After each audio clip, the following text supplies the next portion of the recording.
సమరం health channel ప్రేక్షకులకు స్వాగతం.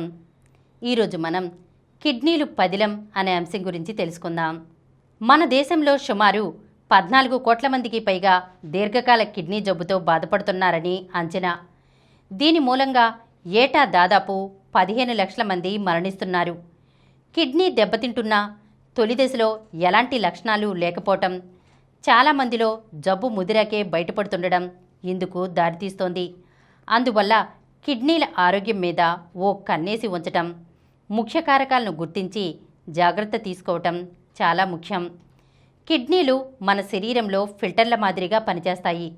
ఉండేది పిడికిడంతే అయినా నిరంతరం రక్తాన్ని శుద్ధి చేస్తూ మూత్రాన్ని తయారు చేస్తాయి. విషతుల్యాలను, వ్యర్థాలను బయటికి పంపిస్తాయి. నీటి వడపోత ప్రక్రియ సరిగా సాగకపోతే ఒంట్లో వ్యర్థాలు, ద్రవాలు పోగుపడతాయి. ఇది ప్రతి అవయవం, కణం మీద ప్రభావం చూపుతుంది. పెద్దవారిలో తలెత్తే ప్రధానమైన కిడ్నీ సమస్యల్లో ఒకటి దీర్ఘకాల కిడ్నీ జబ్బు. ఇది పూర్తిగా నయం కావటం అసాధ్యం. కానీ తొలి దశలోనే పట్టుకుని వీలైనంత త్వరగా చికిత్స ఆరంభిస్తే సమస్య త్వరగా ముదరకుండా చూసుకోవచ్చు, తీవ్రం కాకుండా అడ్డుకోవచ్చు. ముప్పు కారకాలు. దీర్ఘకాల కిడ్నీ జబ్బుకు ప్రధాన కారణాలు మధుమేహం, అధిక రక్తపోటు, గుండె జబ్బు. ఇవి క్రమంగా కిడ్నీలను దెబ్బతీస్తూ వస్తుంటాయి. ఇలాంటి జబ్బులకు వీలైనంత త్వరగా చికిత్స తీసుకుంటే కిడ్నీ సమస్యల ముప్పును తగ్గించుకోవచ్చు. కుటుంబంలో ఎవరికైనా కిడ్నీ జబ్బు వచ్చి ఉండడం జన్యుపరమైన అంశాలు సీకేడీ ముప్పు పెరిగేలా చేయొచ్చు. అందువల్ల అప్పటికే తల్లిదండ్రుల్లో, సన్నిహిత కుటుంబ సభ్యుల్లో ఎవరికైనా కిడ్నీ జబ్బు వచ్చి ఉన్నట్లయితే మరింత జాగ్రత్తగా ఉండాలి. కిడ్నీల్లో తిత్తులు, మూత్ర ఇన్ఫెక్షన్లు, ఊబకాయం వంటి సమస్యలతోనూ కిడ్నీలు దెబ్బతినే ప్రమాదం ఉంది. కొన్ని రకాల మందులు కిడ్నీలకు హాని కలిగించవచ్చు.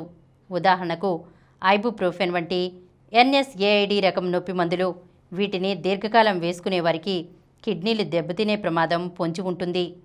దీర్ఘకాల కిడ్నీ జబ్బుకు దారితీసే కారకాలు గలవారు డాక్టర్తో చర్చించి తగు పరీక్షలు చేయించుకోవాలి. ఏవైనా మందులు వాడుతుంటే అవి కిడ్నీలను దెబ్బతీసే అవకాశం ఉందేమో తెలుసుకోవాలి. లక్షణాల మీద కన్ను. సీకేడీ తొలి దశలో ఎలాంటి లక్షణాలు ఉండవు.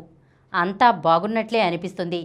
సమస్య ముదురుతున్న కొద్దీ కాళ్ళు, పాదాలు, మడమలు, చేతులు, ముఖం ఉబ్బటం వంటి లక్షణాలు కనిపిస్తుంటాయి. ఇంకా తీవ్రమవుతూ వస్తుంటే నిస్సత్తువ, ఆకలి తగ్గటం, వికారం, వాంతి మొదలవుతాయి. ఏకాగ్రత కుదరకపోవటం, బరువు తగ్గటం, ఆయాసం, కండరాలు పట్టేయడం, ఛాతీ నొప్పి వంటి ఇబ్బందులు తలెత్తుతాయి. వీటిని ఆదిలోనే గుర్తించి డాక్టర్ని సంప్రదిస్తే త్వరగా చికిత్స మొదలుపెట్టడానికి వీలుంటుంది. కిడ్నీలు మరింత దెబ్బతినకుండా కాపాడుకోవచ్చు. పరీక్షలతో నిర్ధారణ. సీకేడీ నిర్ధారణకు ముందుగా చేసేవి రక్త, మూత్ర పరీక్షలు. సాధారణంగా రక్తంలో క్రియాటినిన్ మోతాదులతో కిడ్నీ పనితీరును గుర్తిస్తుంటారు. క్రియాటినిన్ మోతాదులు, బరువు వంటి ఇతర అంశాల ఆధారంగా కిడ్నీ వడపోత సామర్థ్యాన్ని అంచనా వేస్తారు. దీన్నే ఎస్టిమేటెడ్ జిఎఫ్ఆర్ అంటారు. దీంతోపాటు మూత్రంలో శుద్ధ పరీక్ష కూడా అవసరం. క్రియాటినిన్ మోతాదులు వయసు, లింగభేదం, శారీరక శ్రమ తీరు, ఇతర సమస్యల మీద ఆధారపడి ఉంటుంది. ఇది కేవలం కిడ్నీ పనితీరును అంచనా వేయటానికే తోడ్పడుతుంది.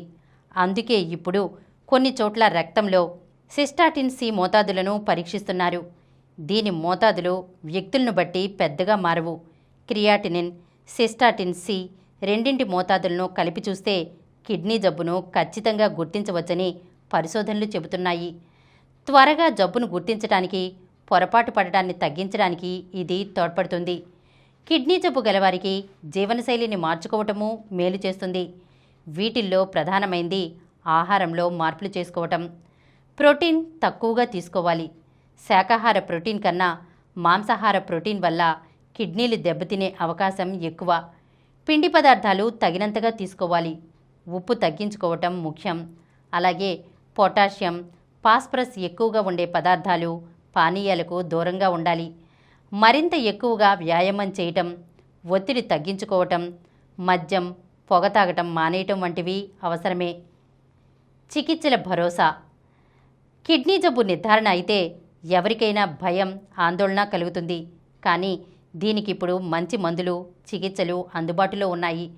కొన్ని మందులు కిడ్నీలు మరింత దెబ్బతినకుండా కాపాడతాయి. కొన్ని మందులు రక్తపోటు, గ్లూకోజ్ అదుపులో ఉంచేలా చూడడం ద్వారా కిడ్నీలు దెబ్బతినకుండా చూస్తాయి. రక్తహీనత తగ్గటానికి ఎరిథ్రోపాయిటిన్ హార్మోన్ ఉత్పత్తిని పెంచే మందులు, ఎముక ఆరోగ్యానికి ఫాస్ఫేట్ బైండర్ రకం మందులు ఉపయోగపడతాయి.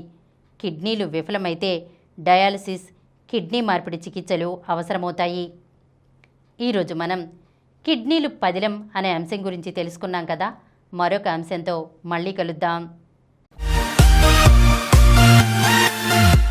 ఈ కార్యక్రమం మీకు ఎంతో నచ్చింది కదా.